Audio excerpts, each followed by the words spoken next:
Welcome to the Gribley's Folly Sunday Antisocial Hour, where I complain about humanity and answer questions from it. It is definitely Sunday morning. It is absolutely not Friday night. I would never, ever pre-record this very important segment because I know that my fans count on 100% authenticity from your boy Gribbs right here. Definitely not Friday night, totally Sunday morning. How are you doing? I hope you're in church and not watching me, because as we all know, religion is what this channel is about.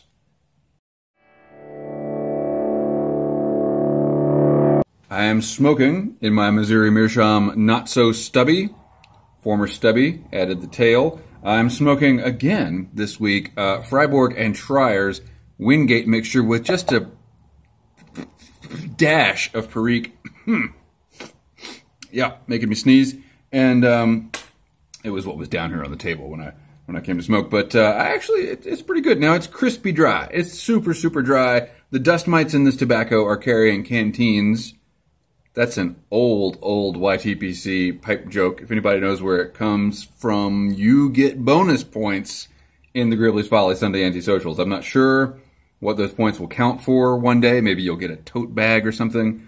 Anyway, I have decided to make my channel 100% about religion and politics, right? At the advice of Norbo. And so that's what we're going to do from now on. No more of this sinful pipe stuff. It's just going to be religion and politics every day, all the time. And without further ado, we will get straight into the politics part by mentioning that the mayor of the YTPC, Derek Tant, has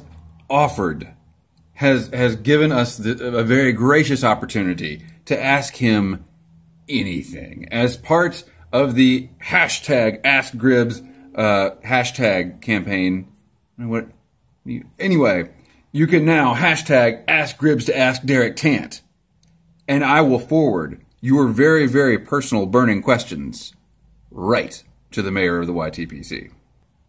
I must say, Derek, I'm glad to have this opportunity because the interest in hashtag AskGribbs to ask the witch and hashtag AskGribbs to ask the Bible thumper seems to have waned. I still get plenty of hashtag AskGribbs questions, but I'm not getting all these questions for our witchly and thumply correspondence. So it's good to be able to go right to the source in the Tant administration and find out, whatever anyone wants to know. Without further ado, let's get, what is ado? Much ado about nothing. I guess, I mean, it's a Shakespearean word, I know it's like, but ado? Really? Like, without further distraction. I don't like using phrases. Just because Shakespeare used the phrase doesn't mean it's a good phrase. In fact, it means it's probably pretty dated. All right. Without any further bullshit, let's get straight to your questions. John Gallieri asked, hashtag AskGribbs, what is your favorite meal including appetizer, main dish, and dessert? Carving Piper, AskGribbs, what is your favorite meal? Wait a minute.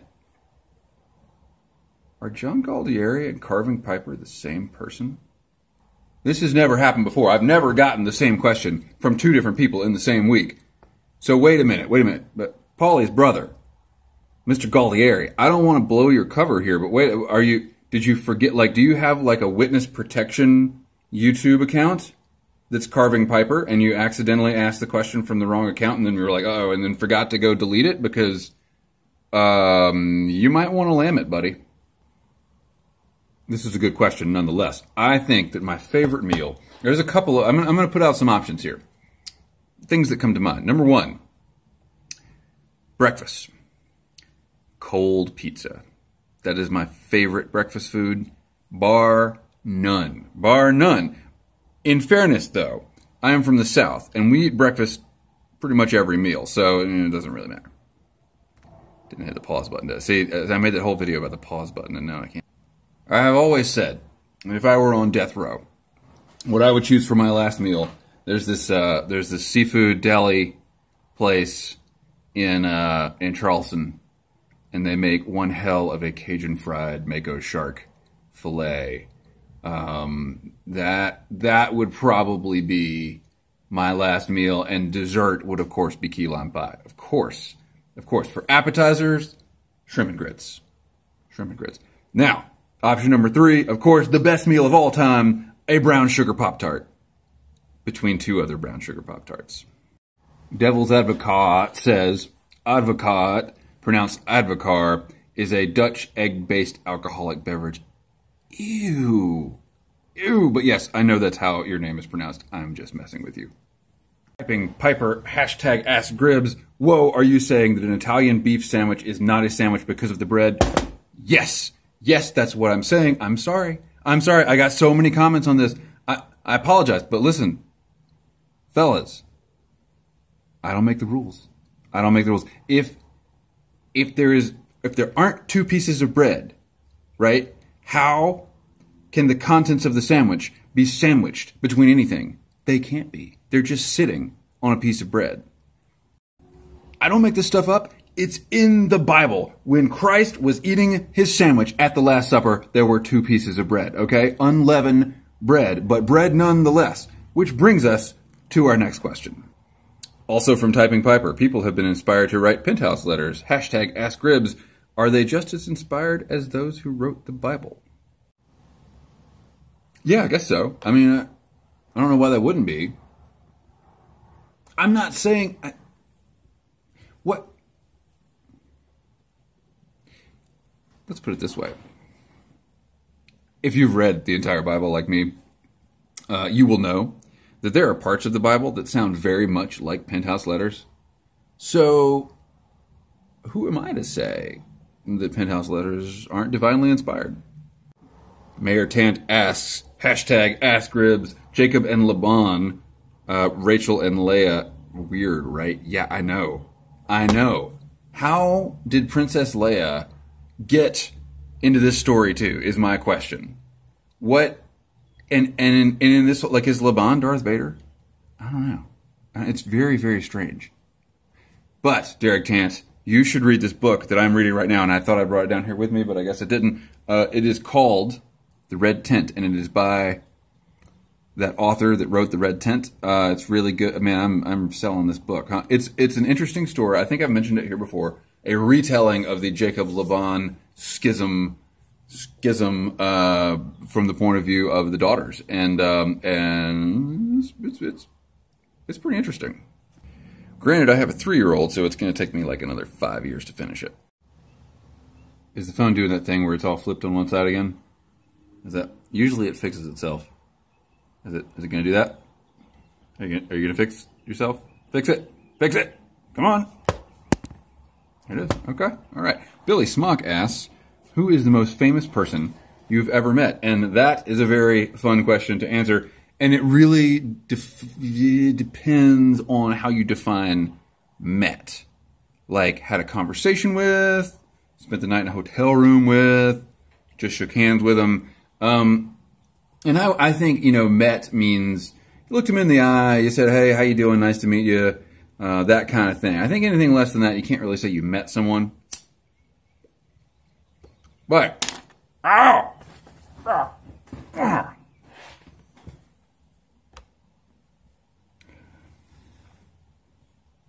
It's been a long week. I don't respond well to pain. That really hurt. Just burned a little hole in my finger. Yep. Okay, so, what was I talking about? I don't know. Depending on how you define it. I've met a lot of pretty famous people. If you want to go with the actual have a little bit of a conversation definition, I think probably the most famous I've ever met would be Billy Corgan from the Smashing Pumpkins, and I met him several times. There was a time in my life when I followed the Smashing Pumpkins around to hear their music, and I went to a couple of insider deals, and I hung out back of some concert halls in order to meet the members of the band, and got to talk with Corgan several times. Dude is insane. Man, he's crazy. So wicked smart, but crazy, crazy. But I mean, you can kind of tell that from listening to his music. Yeah, Billy Corgan is probably the most famous person. If you lighten up a little bit and say, you know, just a handshake counts, and that really, I mean, I guess George H.W. Bush, Bush 1. I shook his hand when I was a little kid. Sarah Palin, John Edwards. John Edwards would fall into the first category. I actually had a couple of little conversations with John Edwards. What a great guy John Edwards was. Yeah. So, you know, a lot of political folk. Been in the same room with sitting presidents. Oh, I tried to get a handshake from Mitt Romney, and the Secret Service tackled me. There's a really good, I guess, okay, we'll just tell that story. That will be an excellent, excellent way to end this. So I was a photographer. Well, I still am, but at the time, I was also a photographer. Let me relight, hang on. When a presidential campaign comes into town, right, the campaign gets to decide how things are structured in terms of access to the candidate by the press. So I was working for this independent newspaper, and the way that the Romney campaign had things stacked, and the way that most presidential campaigns have things stacked, except for the Donald Trump campaign, by the way, they did things a little bit differently.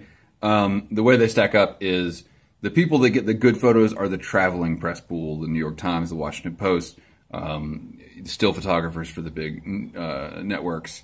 Those folks get to get in the pit below the candidate as he is giving a speech. They get to go all kinds of places to get better shots, to get out in the crowd. And local press, you actually get a press pass that says local press so that everybody knows that you are to be treated like shit. And you might get a spot on a riser at the back. I actually have a shot somewhere. I'll see if I can find it and put it in this video right now. Wait, I didn't actually pause it. If I couldn't find the shot, I have a shot of staring down at my feet. This was my spot on the riser when I was taking pictures of an Obama event, and it's a piece of paper like, you know, taped to the riser that says reserved for rotating stills. I love that. There's rotating anyway, but that was where the local press got to go. You know, and so you're 100 yards away from at that point the president and taking pictures. Anyway, meanwhile the traveling press gets to, if you get into the traveling pool, you get all kinds of access. Well, when Mitt Romney came to town, I didn't know any of this. I didn't know this was my first presidential campaign as a member of the press. I had covered other presidential campaigns just independently. John McCain, Sarah Palin. Anyway, I walked in to the press entrance at the arena, and I saw a bunch of photographers going one direction, and so I went that direction, and I didn't realize till later that I had accidentally walked into the traveling press pool. And so I'm like in the pit below the, below the podium, and John Boehner walks out, Speaker of the House. And I'm like, wow, they're not going to make us leave? And I'm like looking at the other photographers, like normally they make us leave when the people start actually, what's going on? And then he started talking. He's like walked up to the podium and started talking to the crowd, and everybody's, yelling and screaming. And I'm like, wow, this is cool. So I'm like taking pictures of John Boehner, and I look around, everybody else is taking pictures of John Boehner, and and then what's his name? Mike Huckabee walks out, and I'm like, wow, this is crazy. Surely they're going to make us leave before Romney comes out. And then Mitt Romney came out and started talking. So I'm just like, this is awesome. Like I actually had, for those of you who know anything about photography, you'll know what this means. I actually had borrowed a 300-2.8 lens. It's a lens that's about this big and weighs about 45 pounds. I'd borrowed this, and I carried that thing around because I figured I was going to be shooting from the back of the room. Anyway, so at one point, I stood up to get a shot, and I felt this hand grab my vest and pull me back down, and it was this tiny little girl from, tiny little woman from the Washington Post, and she was like, "You can't do that."